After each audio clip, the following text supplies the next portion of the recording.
Next సీఎంగా ఎవరుంటారు అన్నట్టుగా పొత్తులు కూడా మాట్లాడుకున్నారా? అవన్నీ సెటిల్ అయిపోయాయా? దీని గురించే మనం మాట్లాడుకోబోతున్నాం. ప్రస్తుతం మనతో పాటుగా ఉన్నారు రఘురామ్ గారు, బీజేపీ జాతీయ నాయకులు. రఘురామ్ గారు నమస్కారం అండి. నమస్తే. ఎలా ఉన్నారు? బాగున్నానండి. So enjoying Andhra Pradesh politics, elections ని వాటి కోసం వెయిట్ చేస్తున్నారా? సిచ్యువేషన్ ఎట్లుంది? Yes exactly. Another 2-3 months elections Andhra Pradesh లో రాబోతున్నాయి. దేశవ్యాప్తంగా కూడా పార్లమెంట్ కి ఎన్నికలు రాబోతున్నాయి. సో ఆ వేడి ఆల్రెడీ స్టార్ట్ అయింది దేశవ్యాప్తంగా. అదేవిధంగా ఆంధ్రప్రదేశ్ లో కూడా తెలంగాణ అయిన వెంటనే ఇప్పుడు అందరి చూపు ఆంధ్రప్రదేశ్ మీద ఉంది, ఎస్పెషల్లీ తెలుగు రాష్ట్రాల్లో మాత్రం. సో ఆంధ్రప్రదేశ్ మీద అందరి చూపు ఉంది. మరి బీజేపీ ఎవరి వైపు చూస్తుంది అంటే? భారతీయ జనతా పార్టీ రాష్ట్రంలో బలమైన శక్తిగా ఎదగడం కోసం ప్రయత్నం చేస్తోంది. అదేవిధంగా కేంద్రంలో ఉన్నటువంటి ఒక దమ్మున్న నాయకుడు నరేంద్ర మోడీ రూపంలో భారతీయ జనతా పార్టీకి ఒక వరం. అదేవిధంగా అమిత్ షా లాంటి చాణక్యుడు భారతీయ జనతా పార్టీకి వరం. అదేవిధంగా రాష్ట్రంలో ఒక ప్రజాబలం ఉన్నటువంటి, అదేవిధంగా ఒక సీనియర్ పొలిటికల్ రంగాల్లో ఉన్నటువంటి ఒక పెద్ద ఫ్యామిలీ నుంచి వచ్చిన ఎన్టీ రామారావు ఫ్యామిలీ నుంచి వచ్చినటువంటి పురంధేశ్వర గారు భారతీయ జనతా పార్టీ నాయకత్వంలో ముందుకెళ్తోంది భారతీయ జనతా పార్టీ. పొత్తులు అనేవి ఎన్నికలు ముందు ఇంకా డిసైడ్ అవుతాయి, ఉంటాయా లేదా, ఎలా, ఎవరితో ఉంటాము ఏంది అనేది. ప్రస్తుతానికి అయితే జనసేన మాతోనే ఉందని వాళ్ళు చెప్తున్నారు, మేము చెప్తున్నాం. చూద్దాం వాళ్ళు ఏ విధంగా వాళ్ళు తీసుకున్నా కానీ కేంద్ర నాయకత్వం భారతీయ జనతా పార్టీ ఇది రీజనల్ పార్టీ కాదు. ఒక Janasena regional party, Telugu Desam regional party, Jaganmohan Reddy regional party. So ఆ విధంగా మేము వాళ్ళలాగా రియాక్ట్ కాలేము. ఎందుకంటే we have our central leadership. వాళ్ళు డిసైడ్ చేసి చెప్తారు రోడ్ మ్యాప్ కానీ భారతీయ జనతా పార్టీ ఏ విధంగా ముందుకెళ్ళాలి. అయితే మాకు ఇప్పుడు చెప్పింది ఏంటంటే రాష్ట్రంలో బలమైన శక్తిగా ఎదగడం కోసం ప్రయత్నం చేయాలి. రాబోయేటటువంటి ఎన్నికల్లో మన భారతీయ జనతా పార్టీ బలాన్ని చూపించాలి. ఏ విధంగా అయితే తెలంగాణలో భారతీయ జనతా పార్టీ బలమైనటువంటి శక్తిగా ఎదిగిందో, ఒక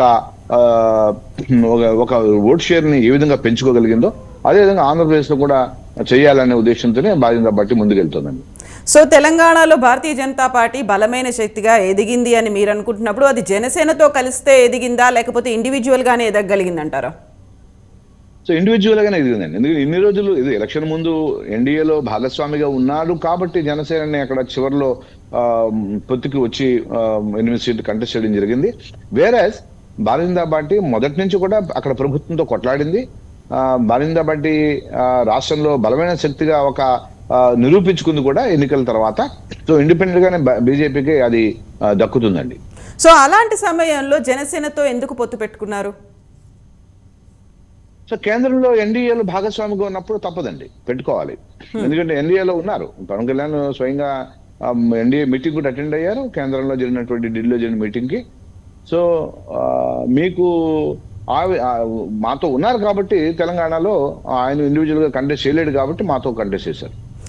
ఎస్, ఆంధ్రప్రదేశ్లో కూడా జనసేన ఉంది. కాకపోతే ఇప్పటిదాకా ఓట్లు కాదు, సీట్లు అక్కడ ఏమీ రాలేదు. 2 సార్లు ఖాతా కూడా తెరవలేదు. ఎన్డీలో భాగస్వామిగా ఉంది కాబట్టి ఈసారి కూడా జనసేనతో బీజేపీ పొత్తు పెట్టుకుందా ఏపీలో? ఆల్రెడీ ఆయన ఎన్డీఏ భాగస్వామిగా చేరడం నుంచి కలిసే ఉన్నాము, జనసేన బీజేపీ కూడాను. కొన్ని కార్యక్రమాలు కూడా చేస్తున్నాం అండ్ ముందుకు వెళ్తున్నట్టే ఉంది. లెట్ us see, ఎన్నికలు దగ్గరకు వచ్చేటప్పటికి మనకి ఇంకా క్లారిటీ వస్తుంది. ఇప్పుడు మీరు అనుకున్న క్లారిటీ వస్తుంది, మాకైతే క్లారిటీతో ఉన్నాం. బీజేపీ వెరీ క్లారిటీగానే ఉంది. సో మేము అనుకునే క్లారిటీ మాకు ఎప్పుడు వస్తుంది? మాతో పాటుగా అక్కడ ఉన్నటువంటి మీ ఓటర్లకి, మీ క్యాడర్ కూడా క్లారిటీ అనేది కావాలి కదా, అది మిస్ అవుతుంది అనిపించట్లేదా? లేదండి, మాకు క్యాడర్ కి వెరీ క్లియర్ ఒక ఇండికేషన్ ఉంది. క్యాడర్ ఎలాంటి కన్ఫ్యూజన్ లేదు. మీడియా రంగానికి ఖచ్చితంగా కన్ఫ్యూజన్ ఉంటుంది. ఎందుకంటే మేము ఇంకా పూర్తిగా దాన్ని కేంద్ర నాయకత్వంగా డెసిషన్ చెప్పాల కోసం వెయిట్ చేస్తున్నాం కాబట్టి మీడియాకి ఏదైతే అనుకుంటున్నారో వాళ్ళకి దొరకట్లేదు అనేది ఇవాళ చర్చ. మీరు పెట్టినా ఎవరు పెట్టినా ఇదే చర్చ జరుగుతుంది ఇవాళ. సో పల్స్ ఎందుకు దొరకట్లేదు మరి? అసలు ఆ మూడు మీది ఎటువైపు ఉంది, మీ ఏ మోడ్లోకి వెళ్తున్నారు అనేది ఎందుకు అర్థం కావట్లేదు? మీరు చూశారు కదా, మధ్యప్రదేశ్ అంత తంపింగ్ మెజార్టీతో గెలిచిన తర్వాత అక్కడ శివరాజ్ సింగ్ చౌహాన్ ముఖ్యమంత్రిగా ఉన్నాడు, అనేక మంది సీనియర్లు ముఖ్యమంత్రిగా ఉన్నారు, అదే సీనియర్ లీడర్లు ఉన్నారు. అయినప్పటికీ ఒక తురుపు ముక్కను పట్టుకొచ్చాం ఒక మంచి నిబద్ధత కలిగిన, ఇంకా నిబద్ధత కలిగిన నాయకుడిని ప్రొజెక్ట్ చేసి సీఎం గా అతన్ని ప్రమాణ స్వీకారం చేయించాం. అది ఎవరికి ఊహకి అందంది, మీడియాకి కానీ పార్టీలో ఉన్నటువంటి సీనియర్లకు కానీ అనేక మందికి ఊహకు అందది. ముందులో ఊహించుకునేవాళ్ళు పలానా వాళ్ళు అవుతారు. ఇప్పుడు తెలంగాణలో కాంగ్రెస్ పార్టీ రేవంత్ అవుతాడనేది, రేవంత్ రెడ్డి ముఖ్యమంత్రి అవుతాడని తెలిసిపోయింది. సో రేవంత్ రెడ్డికే ఇచ్చారు. సో ఆ విధంగా రాజకీయం భారతీయ జనతా పార్టీని ఆశించకూడదు. ఎందుకంటే బీజేపీ క్యాడర్ బేస్డ్ పార్టీ, అనేక మంది అంటే చాలా చిన్న కార్యకర్త కూడా ఒక దమ్మున నాయకుడుగానే ఉంటాడు అని నిరూపించడం కోసం రాజస్థాన్ లో కూడా అంతమంది సీనియర్లు ఉన్నా సరే ఫస్ట్ టైం ఎమ్మెల్యేని, ఆయన కూడా సీనియర్ నాయకుడే, కానీ ఎలక్టరల్ పాలిటిక్స్ లో మొదటిసారి వచ్చాడు, మొదటిసారి గెలిచి ముఖ్యమంత్రి పీఠాన్ని అధిరోహించాడు. సో ఇలాంటి ఒక ఊహకి అందనటువంటి రాజకీయం భారతీయ జనతా పార్టీ చేస్తుంది. ప్రజలకి ఏది నచ్చిందో, ప్రజలకి ఏది కావాలో అది బీజేపీ చేస్తుంది, మిగతా నాయకుల్లా కాదు, మిగతా పార్టీలా కాదు.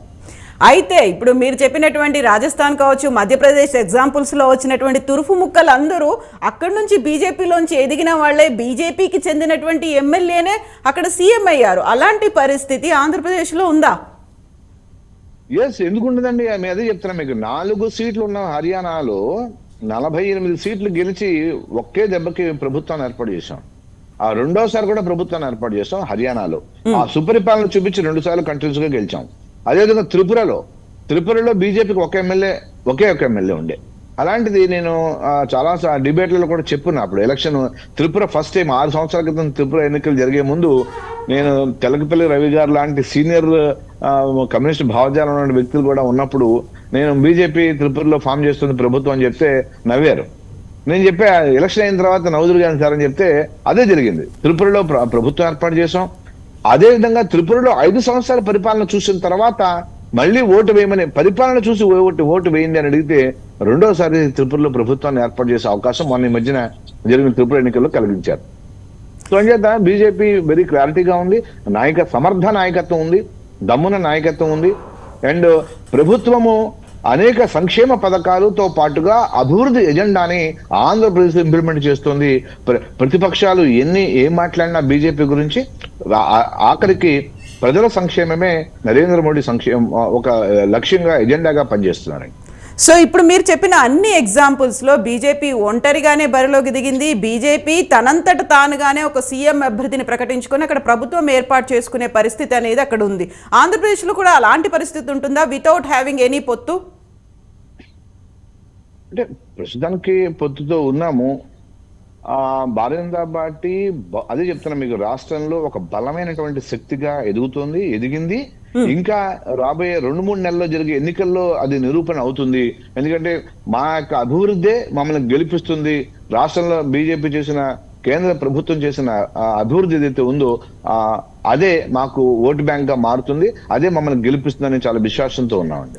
సో మీరేమో పొత్తులో ఉన్నాము, జనసేన మీతోనే ఉంది, ఎందుకంటే ఎన్డీఏలో భాగస్వామి అని చెప్తున్నప్పటికీ కూడా ఈ మధ్య కాలంలో జరుగుతున్న మీటింగులు కావచ్చు, ఆ సుదీర్ఘంగా సాగుతున్న భేటీల్లో టీడీపీ జనసేన పొత్తు ఉన్నట్టే కనిపిస్తోంది కదా, అక్కడెక్కడ బీజేపీ ప్రస్తావన రావట్లేదు. అది చెప్పాక ఇందాక మీకు, రీజనల్ పార్టీలు they can take any decisions on their own. వాళ్ళే నాయకులు కాబట్టి వాళ్ళు ఏదైనా, తెలుగుదేశం వాళ్ళు సొంత చంద్రబాబు నాయుడు గారు ఏ డెసిషన్ తీసుకున్నా ఆయన ఇష్టం, ఆయన పార్టీ. అదేవిధంగా రీజనల్ పార్టీ జగన్మోహన్ రెడ్డి ఏం డెసిషన్ తీసుకున్నా ఆయన ఇష్టం, ఆయన పార్టీ.